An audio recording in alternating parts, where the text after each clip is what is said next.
Welcome back to Mission Bound Podcast. My name is Tom, and this is Mike. Who? And Mike is a 2004 NBA champion, and we're having some fun here talking about life, leadership, and sports. And real quick, Mike, tell us where are we supposed to subscribe to? If you want to go to our social media at Mission Bound Podcast is where you can find us. Our website is at missionboundpodcast.com without the at. And the YouTube, search Mission Bound Podcast. Subscribe on Apple Podcasts, Spotify, wherever you listen to podcasts. Hey, today's episode, we're excited that it is sponsored by One Sports Nation. Youth sports leagues all around the country. It is fair and competitive youth sports, and go check it out at onesportsnation.com. Find out how you can bring One Sports Nation to your city. We're so stoked to be here today. Thanks for showing up, Mike. That's it. Just thanks for showing up. I mean, ain't that half the battle is showing up? If you're not there, how can you be playing the game? That's true as the sky is blue, my friend.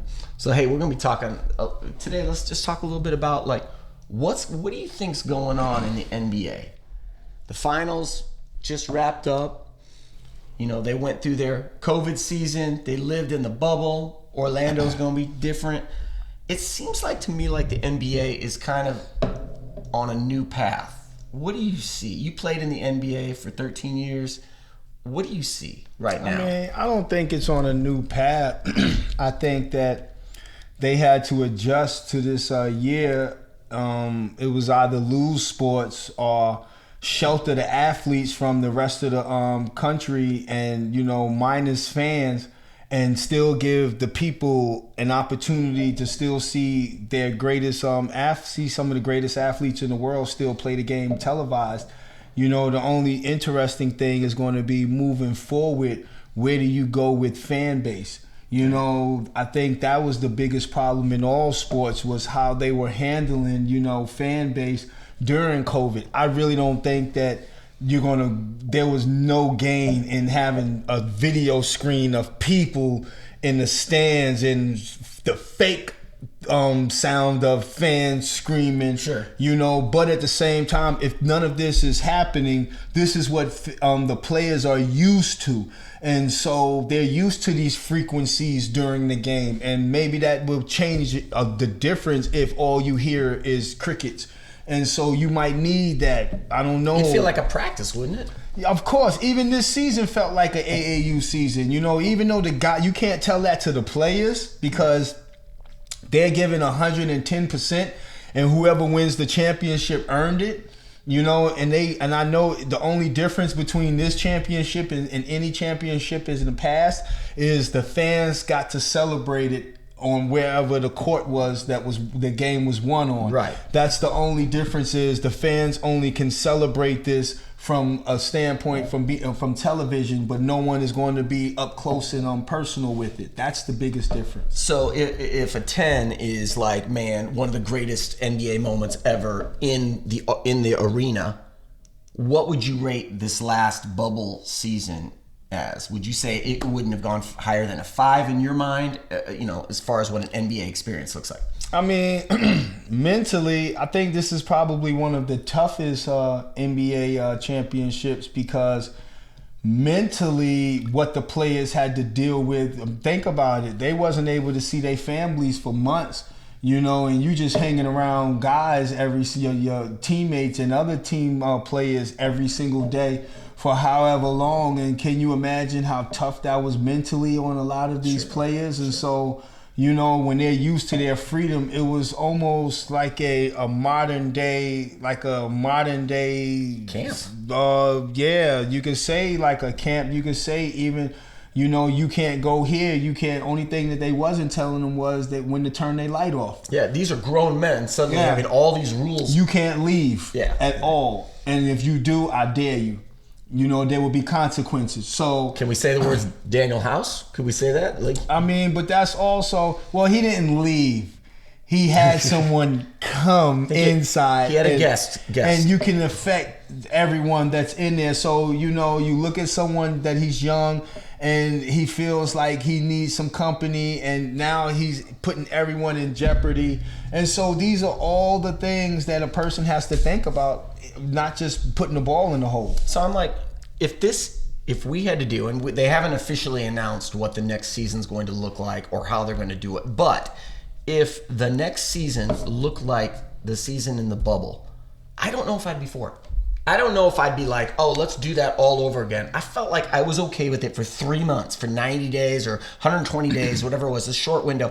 But if that's the way the NBA is going to look moving forward, I don't know if I could buy into it as much as I used to. I mean, you could say that about basketball, but what about the football fans? What about the baseball fans? I agree. At least with basketball, you get a chance to be on TV if you subscribe correctly and on time. Maybe they might put your little face on the screen. Oh, no, that's baseball. You gonna have a cardboard drawer out. Like, seriously? Like, you want to take the baseball and just start throwing it at the fans to see if you can get a prize for knocking out a fan? Like, literally. I can see the pitcher just whipping it and knocking it. Man, I need me a teddy bear for that. But the NBA, to get your face on that digital wall back there, that's really tough. I've talked to 2 or 3 people that have tried it for that, and they're like, dude, I got nowhere with it. You got to know somebody or be connected to get up on there. But that's what I'm saying. I could never get up on there. But what satisfaction is there really in saying, "Oh my gosh, look at me! I'm on my laptop and I'm right here in the game." Hold on, for me, I would grab my 11-year-old son and be like, "Look, Daddy made it into an NBA game. I'm on TV." But you're not there technically, so no, you did not make it. You just got your face there, and it really couldn't have been you. It could have been a drawing of someone that looks similar to you. So no, it's not the same victory. Mike, I'm going to be honest with you. For as many times as I've been on TV, I would take a drawing of me. Okay, I would be like, "Hey, I'm calling it a win." All right, yeah, I get it. Get them where you can. Get them where you fit in. That's what I'm saying. I get it. Do you think the NBA is going to come back? I mean, do you think it's going to be stronger next year than it is than after what we just experienced? The tough thing is, when does the NBA season start back? Yep. It messed up the whole rhythm and the cycle of all, professional sports. It has. And so you really don't know when next season is going to start. They're saying January, February, but there's nothing in definite writing, because you don't know how the effect of COVID can still occur in the country, especially during the winter time when everything is boosted as far as infections. And so who knows, what the future of the game is. All I can say is I hope the players are still focused on getting better, still living with integrity, still having character. And as long as they continue to keep doing that, the evolution of the game ain't going to never stop. I'm imagining the commissioner has like option A, option B, he has all different options laid out on a wall. So they're just eventually going to choose one according to how things are going out there in the world today. But I cannot wait for the fans to get back in the arena. I love going to see the Rockets, and when I'm sitting in that room and I'm watching the mascot and I'm watching the halftime show, and then the game goes on, man, there's nothing like it. And if you are next to me, and it could be you just... If I'm sitting next to you at a game, I'm on the floor. And a piece of ice get caught in your throat, and I don't know that. All I hear is you coughing, I might deck you. Like, that's the problem now. Well, no, but would that be if I'm a stranger, or if, even right now, if we're friends, you would still hit me? I'm just saying, as a stranger. Okay. Now, that's the problem that you're going to have to deal with fans now. True story. You're going to have to deal with fans still trying to protect their privacy or their space, and making sure that no one brings their infections into their space. But who can say? So you don't know. Today, a common cough is COVID. You can't even have a headache. They're going to say that you have symptoms of COVID. Got it. You can't have no symptoms of being sick in a society where everyone is sick all the time, gets a virus at some point. But now you telling me I can't even have the sniffles? I was out at a restaurant the other day, and I got something caught in my throat, and I coughed a little, but I turned really quick and coughed into my shoulder, and then I looked up. And I was ready for everyone in the room to be like pointing at me and telling me to get out of the room because I was so self-conscious about coughing in public, even just a little bit. So imagine being at a game and someone coughs right next to you. Right. Like, they gonna get socked. I'm pretty So sure. you think there might actually be violence? So I'm pretty sure that this is going to cause a lot of issues, you know, even bringing fans back in such a hostile time right now. I just read something that actually the Miami Dolphins just opened it up where they can have a full stadium there. Full stadium. Every seat filled to the capacity. Could. If whether they will or not, that's a whole other question. But they just opened it up. So teams are trying to get back to normal on this. You have to understand how much money is being lost. You know, even you think about it, even from a standpoint of churches, like having like not having attendance, and you only can watch the church from television. It's not the same. It's not the same. But they not getting their tithes and offerings the same neither. I know churches that have gone through huge financial struggles because of this epidemic. Now, grocery stores are open, the government's open, schools are back open. But places that have large crowds like this are concerts too, struggling, right? Yeah.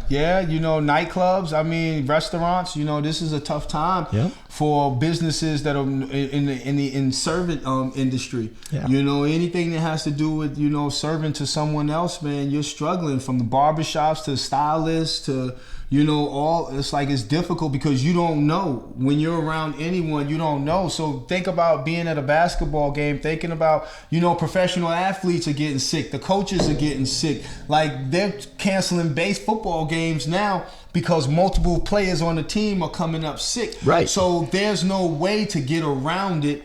But at the end of the day, bringing in fans, does it hurt it? Because now they leave that game and they go back to their families, and there's a possibility of affecting the people around you now.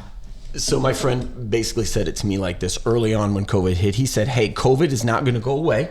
It's not going to just suddenly be gone, but it will always be an underlying thing, and we will learn to deal with it, to walk with it, for the rest, maybe even the rest of our lives. Just like you would get in a car and think to yourself, I could get in an accident. You're going to be able to go out in public and go, hey, maybe somebody could cough on me. Maybe it won't be great. It's almost brought this pandemic mindset to such a reality that we'll probably never fully get rid of it. Even if there's no more pandemics ever again, we're going to carry it. You know what this pandemic has also done has separated people. Yes. It made people not really want to get to know no one, new circles. It made people not want to really deal with anyone they haven't been dealing with in the past. If I don't know you, I don't know where you've been. I don't know who you've been around. So you might be infected, and you meeting me, you might give me something that I give back to my family. So because of that fear, it's better that we never even become social or even meet. Yeah. Let me stay in my circle and let me stay around the ones that I know. And I may not even know them, but at least because I'm still comfortable, it's okay. So there's the key. I love what you said. You're comfortable there. I'm comfortable with my son playing with another boy down the street because I know their families, but they could have COVID. But just because we're comfortable with those people, we think they must be immune. I tell you what, it's crazy. We've my son's played with kids, and parents have called me up and said, hey, my kid's sick with COVID for a while. And I'm like, and I'm empathetic and I'm compassionate, and I'm like, how do we, what do you need? But then if a stranger gives my kid COVID, I'm gonna be upset. I'm gonna be mad. If somebody that I know get my baby COVID, I'm like, dog, you couldn't have told us before you wanted to have this play date? Right. You couldn't have explained, hey, my child she had COVID or he had COVID maybe 10 days ago. They in the quarantine, they getting better, but I'm just letting you know this. Right. Now it's my decision to say, woo, do I want to put my child in this situation? Yep. Or you know what? I'm good. But if you don't tell me and I just blindly baby, go play with them, and they just sneezing and snotting and coughing on my babies, and now they come home. Not only am I mad. What kind of friends does your kids have? They sneeze and snot all over you, man. I mean, if you got COVID, what you think Fair you're enough, doing? fair enough. All right. Like, you going to be sneezing You can and just snot? talk and it just goes there. Right? Yeah. You got COVID? So I am so intrigued. I'm not going to answer that on air. I don't. But do you? Do you have COVID? No. that you know of. That's that I know. You know what? Suddenly, I feel like we need to just scoot apart. Seriously, just. Well, I think long story short. You did put your hands on me earlier. I did. You did. Oh, ew. He went to the bathroom and didn't You're wash not going to his say hands. this on air. You can't say. I did wash my No, hands. you did. You had dry Both of them. knuckles. They were washed. Sanitized. I prayed over them. Anyway, with that in mind, we're going to wrap this thing up. It was fun. Sometimes the plane goes so far down, you just don't even try to pull it up. You just take the impact. It don't. It doesn't. Yeah. You think we're gonna do it? It just goes back up, man. It's all good. We ain't gonna crash. I'm so curious what sports will look like 6 months, 1 year from now. I'm excited. I hope the NBA comes back the way it should. I hope that there are people in the seats, whether they're filled arenas or half-filled arenas, but man, the energy needs to be there for this to continue, in my opinion. Yeah, I agree with you. The game isn't the same without the fans. The fans is what make the game that much better. Yeah. You know, when you hit a big shot or you make a big dunk, it's not just, you know, when you do it, it's not just to those players. If you're on the road, it's against the opposing fans also. It's for them also. If we're home, if I hit this big shot, I'm celebrating this with you, with the fans also. It's emotional. But it's all of us, because I know you guys are here to see us win, and we're here to put on a show and entertain you. So it goes hand in hand. You don't feel like you're putting on a show when you're in an empty room and they're just piping in crowd. I mean, it can't feel the same, right? But the Larry O'Brien trophy is worth it. You know, maybe during the regular season, Chasing Larry. You know, enough of this it'll probably get stale after a while. But during the playoffs, you understand what it's for. It's for one reason. It's the first team to win 16 games to hold up that gold trophy, that Larry O'Brien trophy. That's what it's all about at the end of the day. And I'm going to give a shout out to one of your old teams that you played on. I mean, you got to give it up this year for the Miami Heat. They weren't picked. No one said they were going to be there. Everyone was like the Bucks, right? And there it is, the Heat. You know what? They have a great system, Yep. a great coach, a great front office staff. Pat Riley gives the best pregame speeches I've ever heard, from any coach ever. And you played for Eric, didn't you? No. The funny thing about Eric Spoelstra was when he was there, he was a video coordinator. Shut up. And I used to call him like 9, 10 o'clock at night for him to come to the gym and come rebound for me. Like, we used to go in the gym at night. World champion coach Eric Spoelstra used to rebound your balls at 10 p.m. Like, at night. I was like, what's up? On like a Friday, I was like, man, what's up, man? Let's get in the gym. He was like, all right, Mike, I'll meet you up there. So, yeah, that was my guy. He'd take your calls now, wouldn't he? I mean, he'll probably take my call, but I doubt he'll rebound for me. Right, there you go. I'll give you that. Hey, this was fun. And by the way, just real quick, as we head out of here today, if you have not subscribed to our podcast, go ahead. You can do it on Spotify, Apple Podcasts, wherever you listen to podcasts. Or again, you can watch this video-wise on our YouTube channel. Thank you for hanging out with us today. Mike, I think we got to leave him with something a little special. You ready? Summon it up, pull it together. This is for all the people that have suffered out there during COVID. Are you ready? This is our gift to you because we care. Ooh. My name is Mikey James and I play no games everywhere I go. They all scream my name. Go Mikey, go Mikey, go Mikey, go Mikey. Mission bound, baby. Peace.